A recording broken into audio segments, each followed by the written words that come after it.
Welcome to Cut the Crop, keeping you in the know about everything you grow. Researchers, growers and other interesting folk delivering insights and information on topics ranging from agronomy to profitability. Brought to you by the Foundation for Arable Research. Welcome everyone, my name is Alison Stewart and I'm your host for this episode of Cut the Crop, and today we're talking about arable crops for animal feed. And we know that many arable growers grow grain and silage and get a good revenue stream out of selling them for animal feed. And we know that the dairy industry is able to maintain its productivity through the use of some of these supplementary feeds.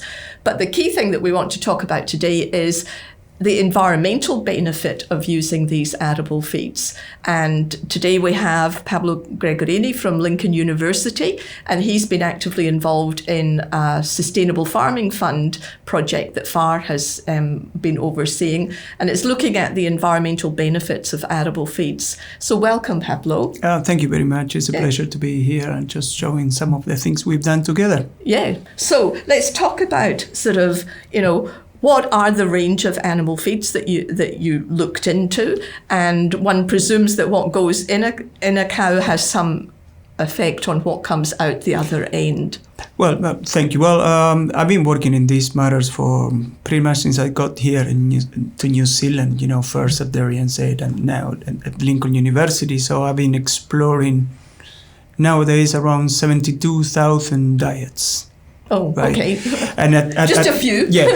Combinations of 51 feeds that can be produced either in New Zealand or are brought from abroad in New Zealand, right, as a supplementary feed of pastures. But lately, in the work that we've done together, we've been exploring some of those arable crops, if I can, and what is the impact of those onto the environmental impact of dairy farming systems. So how do you actually do this research? What's the methodology that you use?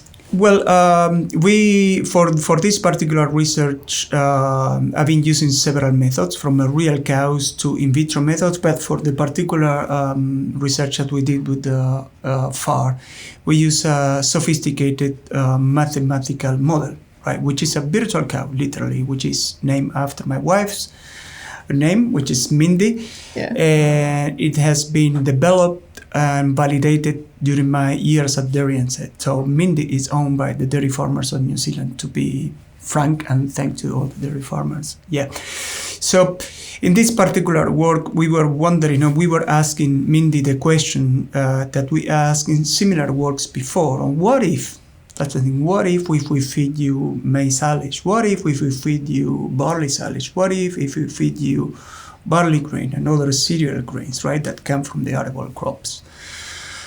And if we feed you that, are you going to perform better or worse? If we feed you that, are you going to have less environmental impact in terms of nitrogen and methane, right? And so we run several exercises. First, with the data that we have available in New Zealand, right? It's just the common data from the database of Dairy NZ and other sources, or even the program FRNL there, right? So to set the base and say, if we feed this or that and we combine it with this grazing management or the other grazing management, this could be what's going on. Just to give us an idea of how, if the model was up to that again, right? So once we saw that, the model is doing the trick, it provides good answers as we expected. So we use actual data from farmers, right? So from different parts of New Zealand where the data was collected. Data, I mean samples of feed that were analyzed, using wet chemistry and other methodologies to provide the best inputs possible to Mindy.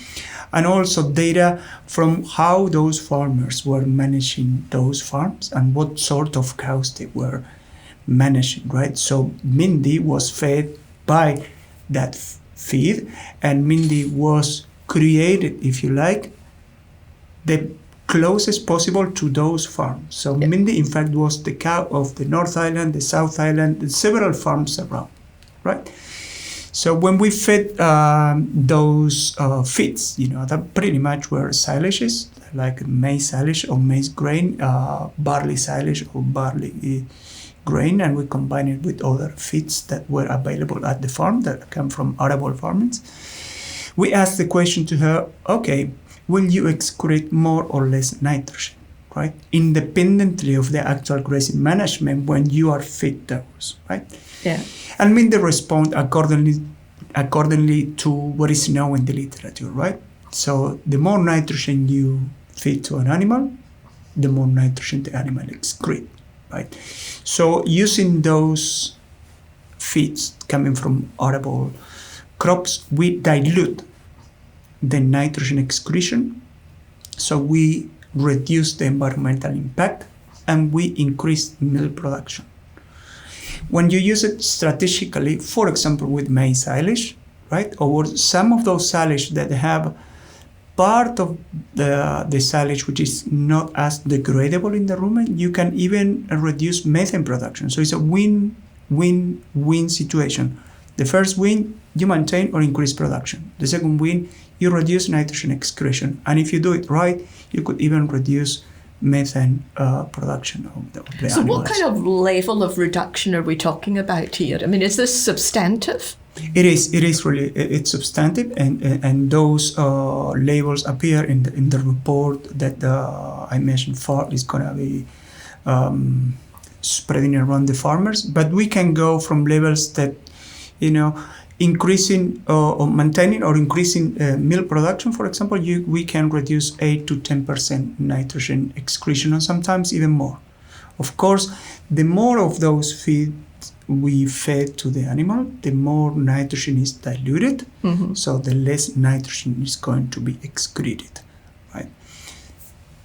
So, that sounds really exciting to me, It is. because I know that that's something that the arable sector would obviously want because we're producing the arable crops.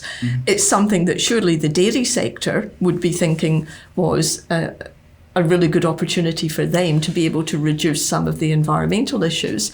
So what are the challenges to being able to adopt this kind of approach? Well, that's a good question. In my own opinion, there is no much challenges, right? Because dairy farmers or other livestock production farmers can team up with arable crop farmers and start, negotiating, for example, right? Buying X amount of this or that, right? That could be a challenge, though. Sorry about that, right? But the other thing is incorporating crops in the farming operation, or trying to have more like a mixed farming operation. That doesn't need to be in one single farm. It's just kind of a cluster of farms that all work together for the whole interest, right? So dairy farmers will have the interest on producing milk while reducing environmental impact, right? But arable farmers could, produce grain and at the same time have a subproduct or the same grain as a product for the dairy industry. So it's kind of diversifying where the product goes. So what about some of the specifics around which arable crops delivered what types of benefits? I mean, was barley better than maize or maize better than barley? I mean, how did it stack up with respect to which crops seem to deliver the best benefit? For the South Island was barley silage. And for the North Island, we were simulating several scenarios. It was the maize silage because of the realities of the two islands as well, climatic-wise. I must say that when you feed the grain by itself, it lifts production a little bit and still reduce the nitrogen excretion. But when we feed some silages, for example, maize silage, to the cow, like some works in the Netherlands have been proving the same thing in modeling wise or even real animals, that when you feed maize silage, for example, you reduce fermentability of that feed stuff in the rumen because of the fiber issues of maize silage, and because of the starch of the maize silage doesn't ferment all in the rumen as compared to other grains like barley or wheat, right? So With maize silage, we find out that you can reduce nitrogen excretion and at the same time you reduce methane production. Similar thing, but it's not as marked with barley silage. Right? You can get into more details at the same amount of supplementation, if you like, or how much feed or those feed you feed to the animal. Management of that can increase or improve the outcome. For example, there are several combinations with pasture allowances, several combinations with timing of the supplement allocation that will enhance the benefit already that the crop has. So is there any, you've said that it has the potential to increase milk production, but do any of these arable feeds impact on the flavour or the quality of the milk? Not that we are aware of that. Those particular feedstuff don't have any, I would say, flavors that will impact the quality of the flavor of the milk. There are some other plants that have other benefits as well.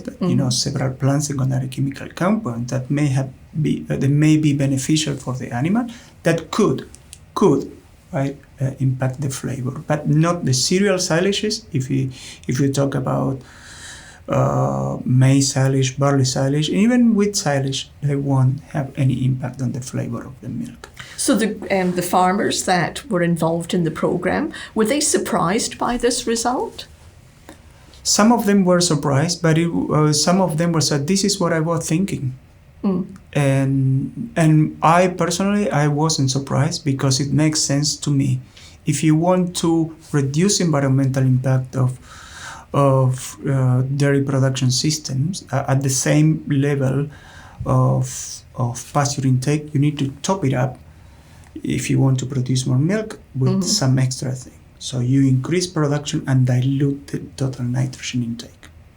So do you think that it's something that the dairy sector will start exploring as a viable option for them? I mean, it doesn't negate their grass-fed sort of framework, because you're not talking about replacing that. No. You're talking about just utilising the grain feed and the silage when... Exactly. This is not saying let's get out of pasture. This is not saying pasture is not good. We need to accept that pasture is not a balanced feed. It's 101 nutrition, right? So, and it's not balanced because it has excess of nitrogen, and that's what create the excess of nitrogen excretion in terms of urinary nitrogen, and that's why a lot of these feedstuff can help to dilute that nitrogen. Again, it's not saying that pasture is bad.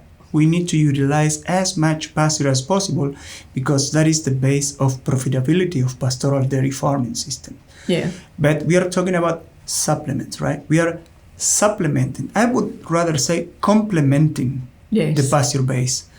I like the word complement because supplement can have a negative connotation. Yeah. Whereas I think complement is it puts the arable and the dairy together, and it sounds as if it's more of a win-win. Exactly. And you can use different feed stuff or even different arable crops strategically to better use your pasture base. Right? You can even talk about substitution, plant substitution in times where you don't have enough grass, and you can add. Right? It's called substitution with addition or addition. Which is, of course, is quite topical at this moment in time. Yeah. So, like you said, this is not saying that pasture is bad, right? We are a pastoral system, and we are proud of that, but we need to acknowledge that pasture is not a balanced feed, right? So, can we produce milk with pasture? Yes, but we need to complement that pasture with other feed stuff to get the base of pasture and have lower environmental impact. So the Sustainable Farming Fund project has finished, and if people want to access the results of that, there's a report that they can access. Yep. And so we can put a link to that on this podcast. What are you continuing on with any of this work as part of your own research program? Yeah, well, I'm the head of one center of excellence in Lincoln University, which is Future Productive Landscapes. And we are designing nowadays future farms, livestock production farms, which include dairy animals as well. So, and how we can integrate those farms cohesively in a part of the landscape where all the farms talk to each other. We are talking about mixed operations, big enterprises, that all the farmers talk together and we can have a real integration in the landscape of different productivities, right, that can help each other. And so is that research being done on farm somewhere? We are at the design phase now, and we are using 2 farms of Lincoln University, one at the high country near Hawaii, and the other one, Ashleydene Farm, here in 10 minutes from Lincoln.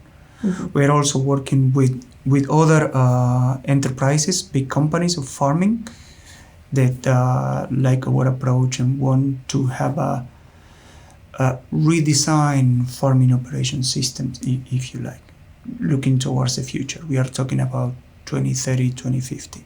Yeah, excellent. So is there anything else that you would like to raise about the program and the benefits of the work that you've done? I think from an academic point of view, and it's really important for us to deal directly with the farmers, like we've been doing through far, and so it keeps us real.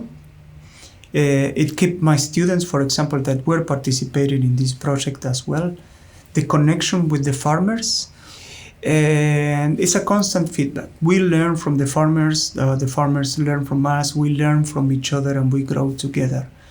So we use the tools that we have created here in New Zealand, information that we can gather here in New Zealand for the best of the farmers and the farming practices. Yes. And your wife enjoys having a cow named after her? Yes, that's what she said. Well, look, thank you very much, Pablo. That's really interesting. And hopefully you'll continue on with this work. And thank you to the listeners, and have a great day on the farm. Thanks for tuning in to Cut the Crop, presented to you by FAR. If you'd like to know more about any of the topics discussed or have any suggestions for future topics, go to www.cutthecrop.co.nz.